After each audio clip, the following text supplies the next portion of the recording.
Hello everybody, this is Fernando for Godzilla Movie News. I thought I would make another entry in my Cryptids and Monsters YouTube channel, this time focusing on one of the popular, more well-known cryptids out there, this of course being the Jersey Devil.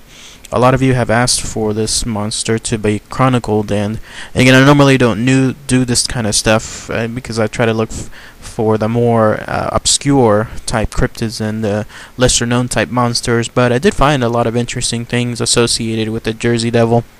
And so I wanted to make sure that all of you that have been requesting it, I'll go ahead and I'll post it here and give my thoughts on the matter, and then of course provide some good information associated with the Jersey Devil.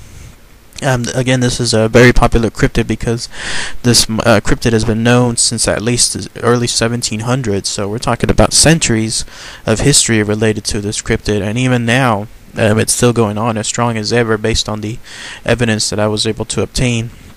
Alright, so there's various forms of origins associated with the Jersey Devil. It all depends really on what you want to believe. One of the most popular forms of origins, and I'll go with this one in this case, is the fact that the Jersey Devil came from a family called the Leeds, and this was a family that lived around the Jersey area.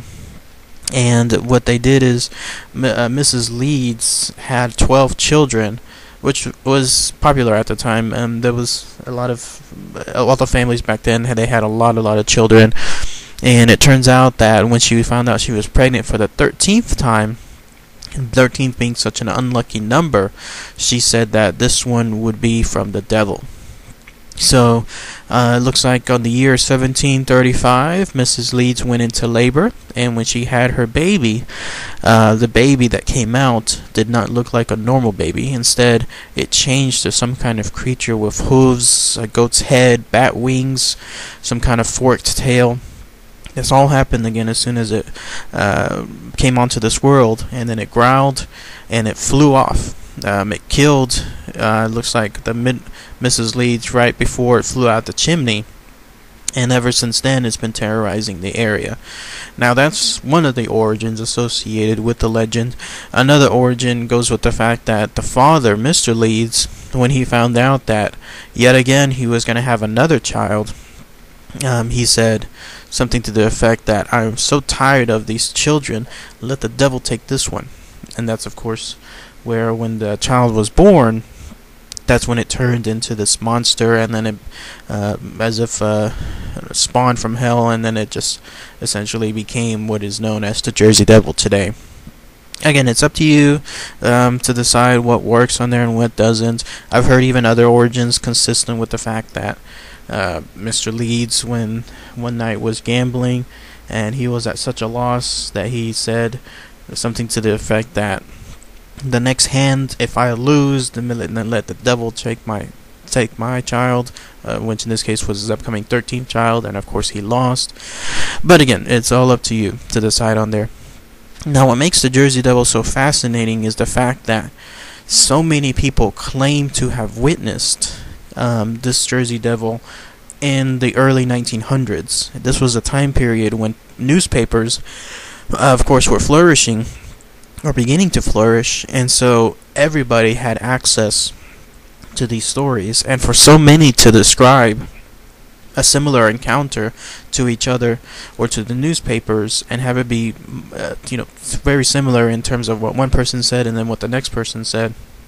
This is all stuff that again is too much of a coincidence.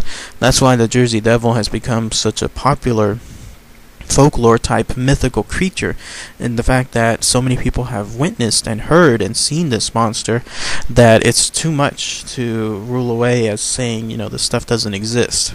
Again, could it exist? I don't know, but at least when it comes to so many people reporting, this all happened, especially it looks like in the year of 1909, and I'll list some examples here. It looks like this was the time when the Jersey Devil flourished, the sightings at least. There were at least 1, 2, 3, 4, 5, 6, at least 7 different encounters being reported on. And what happened was each one that, of course, gave their report, they immediately told the newspapers, and when they did that, then they, of course, spread like wildfire in terms of others reporting what they saw and this all happened within a short time period. It looks like it was in January of 1909, from the 16th to the 22nd. I'll give one report here. There was a gentleman by the name of Nelson Evans. Him and his wife found the Jersey Devil outside their window, it looks like on 2:30 a.m. He said this about the following. It was about 3.5 feet high. It had the head like a collie dog and face like a horse. It had a long neck, wings about 2 feet long, and its back legs were those of a crane. It walked on its back legs and held up 2 short front legs with paws on them, but it didn't use those front legs like we were watching. So again, it seemed to be like it was walking bipedal. And they opened up the window, they shooed it away, it barked back at them, and then it flew away on there. And in another tale, 2 hunters tracked the Jersey Devil's footprints or trail for at least 20 miles, and it seemed to jump fences, and it would squeeze under very small gaps. And again, this all happened, it looks like, on one day, associated in 1909. Another person said that they found strange tracks on their rooftop, tracks that were later, it looks like, covered in snow, but they would still see tracks on there. And how those tracks got there, of course, would be very hard to do. But again, the Jersey Devil, chalk it up to another sighting related to them. More and more stuff like this happened. Even the Jersey Devil was accused of attacking a trolley car, and so many people reported seeing the Jersey Devil all at once, right then and there. And when on other occasions the Jersey Devil was preparing to attack a group of people, so again, even more people all at once were reporting these sightings. Again, this is all kind of stuff where normally one would just chalk it off as people just lying or making up stuff, but when you have all these reports from so many different people all at once, again, it's too much of a coincidence. It's far too much. So for all of these attacks, though, the Jersey Devil looks like never actually hurt anybody. And once the 1909 sightings died down, then that was about it. But if you go to the website, there's even a website associated to this, where people hunt for the Jersey Devil still to this day. It's called njdevilhunters.com. You'll see that there are reports uploaded from people related to the Jersey Devil or seeing the Jersey Devil all the way up until today's date. And I'll include a link of it towards my About Us page underneath this YouTube video here, so that way if you wanted to hear some of the more current tales, you'll see what I mean here, and you'll see all kinds of stuff. I've seen even pictures where people post pictures of the top of their roofs after a snow fallen night, and they see these strange tracks on them.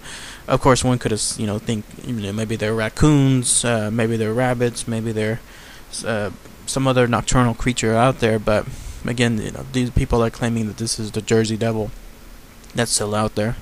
So what is the Jersey Devil itself? What is it? Again, based on popular pictures associated, or hand-drawn pictures associated with the Jersey Devil, it's a creature that, again, looks like a dog, but it has the face more like a horse or a collie, and it has bat wings associated with it. And there's a distinctive roar or distinctive yell associated with the Jersey Devil, and there's also people have described it as having red eyes as well. And many people that have been around the Jersey Devil have quoted how fast the thing moves. It's able to move at very, very fast speed, fast enough for them to think to themselves, did I just see something, whenever this thing has apparently landed in front of them, or flown away from them, or was peering at them through the window and then quickly disappearing.